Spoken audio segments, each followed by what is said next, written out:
तो मस्जिद नबवी के पास जब प्यारे आका सल्लल्लाहु अलैहि वसल्लम गुजरने लगे ना, तो किसी के कुरान पढ़ने की आवाज कानों में पड़ी। मस्जिद में कोई ना कुरान पाक तिलावत कर रहा है, कुरान पढ़ रहा है, तो प्यारे आका सल्लल्लाहु अलैहि वसल्लम खड़े हो गए, दोनों हजरात शेखैन भी खड़े हो गए।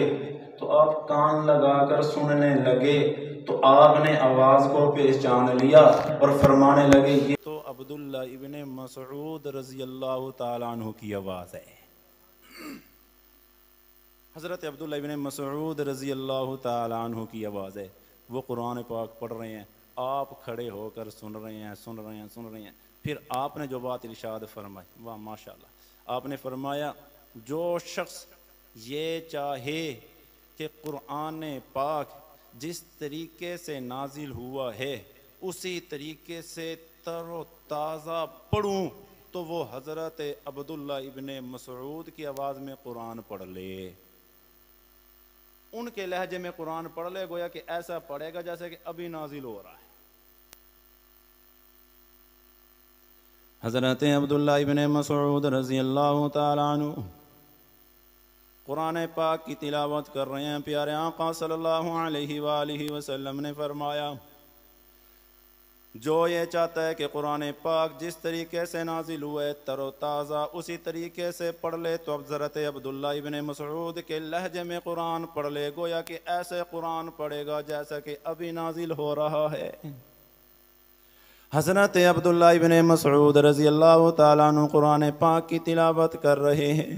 जब कुरान पाक की तिलावत मुकम्मल कर ली, प्यारे आका सुन रहे हैं, सुन रहे हैं। जब कुरान पाक की तिलावत मुकम्मल हो गई, अब अल्लाह से मांगना चाह रहे हैं, तो प्यारे आका सल्लल्लाहु अलैहि वसल्लम ने फरमाया, सल तुअतहू, ए इब्ने मसऊद मांग अल्लाह से, मांग अल्लाह से। तूने जो कुरान पाक पढ़ा है अल्लाह इतना राजी हो गया, तू मांग, जो तू मांगेगा अल्लाह तुझे अता करता चला जाएगा।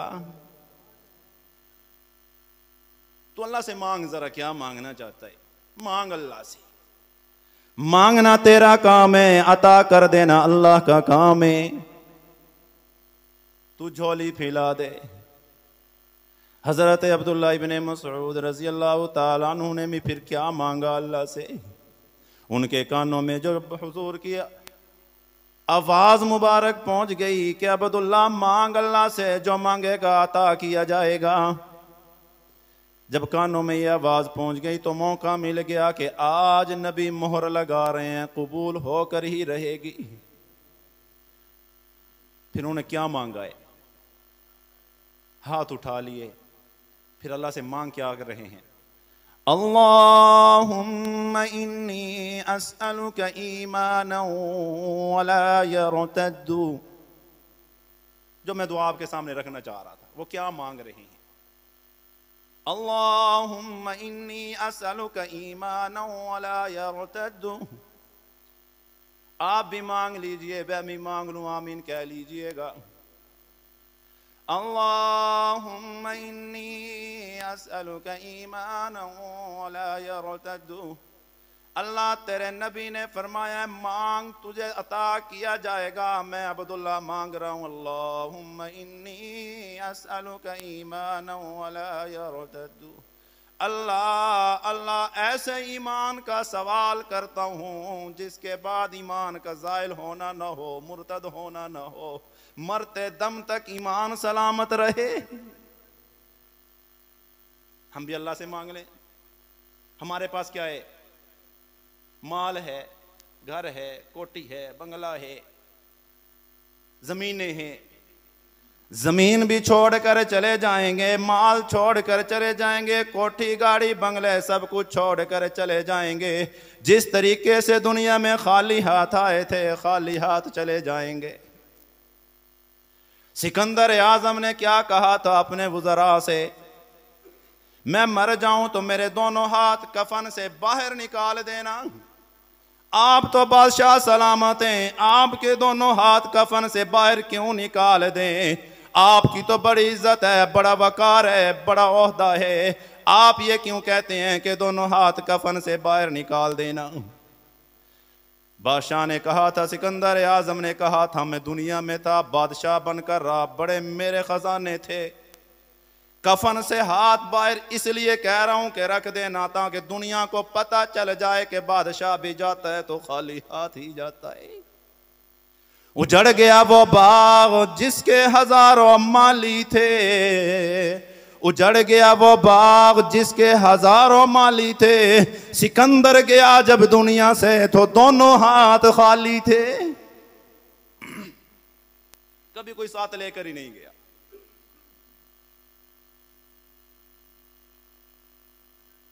तो इसलिए प्यारों, जब जाएंगे तो क्या है, माल भी यहीं पर रह गया, दौलत, गाड़ी, बंगला, जमीन, सब कुछ यहां छोड़कर चले जाएंगे। जिसके लिए आज भाई भाई का न रहा, जमीन के पीछे खून सफेद हो गए, बहन भाई की कोई ना रही कि खून सफेद हो गए, भाई ने बहन को हिस्सा ही कोई ना दिया। इस माल के पीछे बाप बेटे का कोई ना रहा, मां बेटी की कोई ना रही, सब कुछ छोड़ कर चले जाएंगे। याद रखो, अगर साथ जाएगा तो ईमान, अगर सलामत रहा तो जाएगा। इसी के लिए दुआ करें, अल्लाह मौत का वक़्त आ जाए, तुझसे दुआ करते हैं कि ईमान के साथ मौत आ जाए। बात आ गई तो मैं करता हूं, दोनों हाथ जोड़ कर कह रहा हूं, खुदा की कसम है, ये हुकूकुल इबाद वाला मामला बड़ा सख्त है। अगर किसी का हक देना है तो उसको अदा कर दो, मरने से पहले पहले अदा कर दो, वरना मर गए तो अल्लाह के पास पहुंच कर वो हुकूक अदा करवाए जाएंगे। क्योंकि वहां तो ना माल होगा ना दौलत, कुछ भी पास नहीं होगा। हक वालों के अगर हक देने पड़े तो नेकियां देनी पड़ेंगी। ऐ मेरे सहाबा, जरा बतलाओ तो सही कि मुफलिस कौन होता है? गरीब किसको कहते हैं, मुफलिस किसको कहते हैं? मेरे सहाबा जरा बतलाओ, मुफलिस कौन होता है, गरीब कौन होता है, मस्कीन कौन होता है? या रसूल अल्लाह सल्लल्लाहु अलैहि वालैहि वसल्लम, मस्कीन, गरीब, फकीर तो वो है जिसके पास मालो दौलत कोई ना हो। नहीं मेरे सहाबा, मुफलिस वो कोई नहीं जिसके पास मालो दौलत कोई ना हो, बल्कि मुफलिस तो वो है कि कल क़यामत का दिन होगा, अल्लाह के पास पहुंचेगा, पहाड़ों के बराबर नेकियां लेकर पहुंचेगा अल्लाह के हुजूर में, तो वहां पर इसके पास पहाड़ों के बराबर नेकियां होंगी। लेकिन हाल ये होगा कि हक वाले खड़े हो जाएंगे, एक कहेगा अल्लाह इसने मेरा ये हक देना है, मेरा हक दिलवा दीजिए। अल्लाह फरमाएंगे आज मालो दौलत तो कोई नहीं, जमीन तो कोई नहीं, गाड़ी बंगला तो कोई नहीं, आज नेकियां हक वालों को दे दी जाएं। प्यारे आका फरमाते हैं इसकी नेकियां हक वालों को दी जाएंगी। हालात ये हो जाएंगे कि इसकी नेकियां दी जाती रहेंगी। हाल ये हो जाएगा जहां पहाड़ों के बराबर नेकियां लेकर आया था, नेकियां खत्म हो गई, लेकिन हक वाले खड़े हो रहे हैं।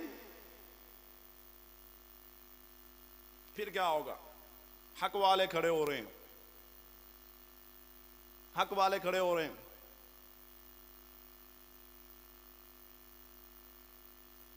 फिर फरमाया जाएगा अब इसके पास नेकियां तो कोई नहीं जो हक वालों को दे दी जाए, हक वालों के गुनाह इसके ऊपर डाल दो।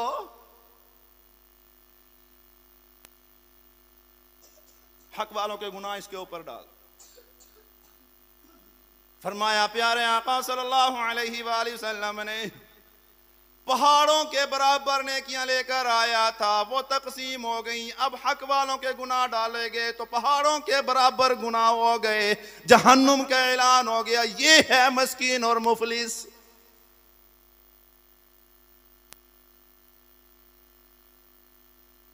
कभी कोई साथ लेकर नहीं गया, सब छोड़कर चले गए।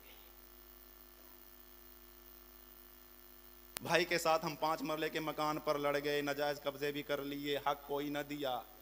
तो बतलाओ तो सही भाई, आपसे पहले मालिक कौन था मकान का?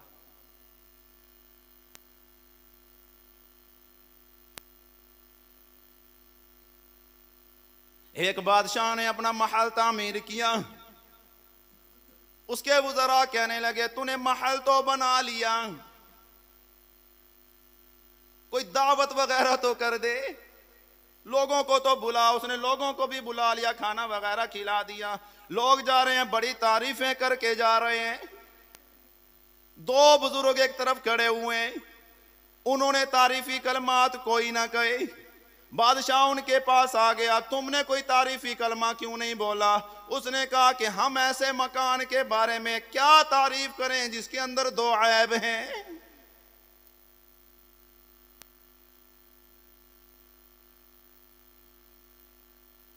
मैंने इतना पैसा लगा दिया, तुम्हें अभी भी ऐब नजर आ रहे हैं?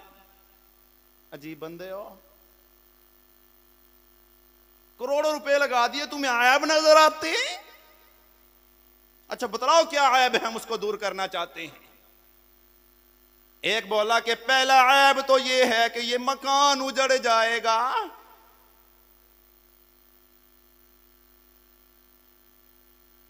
यह महल उजड़ जाएगा। दूसरा बोला, दूसरा ऐब यह है कि इसका मालिक मर जाएगा।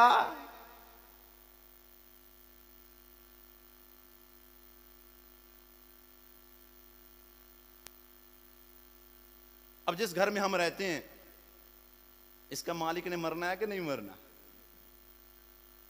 इस घर ने उजड़ना है कि नहीं उजड़ना? जरा ना मिसाल के तौर पर, मुझे तो अपने पुश्तों के इतने नाम ही कोई नहीं आते, बस एक दो लेता हूं। उमर फारूक, मोहम्मद शरीफ, मोहम्मद यामीन, उसे आगे सही आते ही नहीं है। कहने की बात यह है, जिस जगह पर हम रह रहे हैं, तवज्जो से सुनिएगा, जिस जगह पर हम रह रहे हैं, 2-3 पुश्तों के बाद उसके मालिक का नाम भूल गए, खुदा की कसम तुम मरो, 2-3 पुश्तों के बाद तुम्हारा नाम भी भूल जाएगा।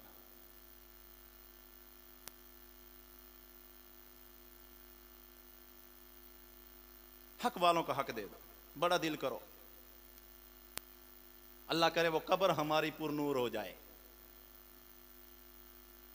हक खाकर ज्यादा के चक्कर में ना पड़ो, हक देकर उस थोड़ी को मुनव्वर करो। अकेले घर में हो ना, अकेले घर में हो, मिसाल के तौर पर अकेले अकेले अकेले घर में हो, कोई नहीं है, चल तन्हा अकेले हम पड़े हुए घर में, अचानक लाइट चली जाए और हमारे पास टॉर्च भी ना हो, लाइट भी ना हो, दिल घबराता है कि नहीं घबराता? घबराता है ना भाई दिल? तो यहां दिल घबराता है जहां ये सब छोड़कर आ जाएंगे।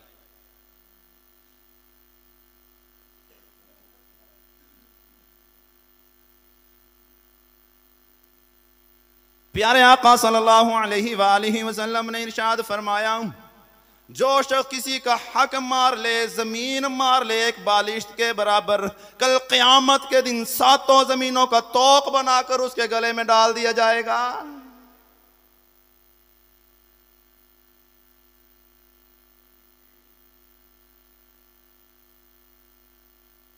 मेरे पास ना किसी ने शायद मैसेज भेजा था, मौलाना इरफान साहब ने भेजा था, मुझे सही याद नहीं है किसने भेजा था, कि एक शख्स का जनाजा जाने लगा ना, घर से निकलने लगा, उसकी बहन ने रोते हुए कहने लगी कि मैंने भी इसके साथ ही जाना है, जनाजा जब पढ़ा जाएगा ना तो मैंने भी कब्रिस्तान जाना है साथ ही। आपके मेहमान तशरीफ ला चुके हैं, बस मैं तो बात को ख़त्म कर रहा हूँ।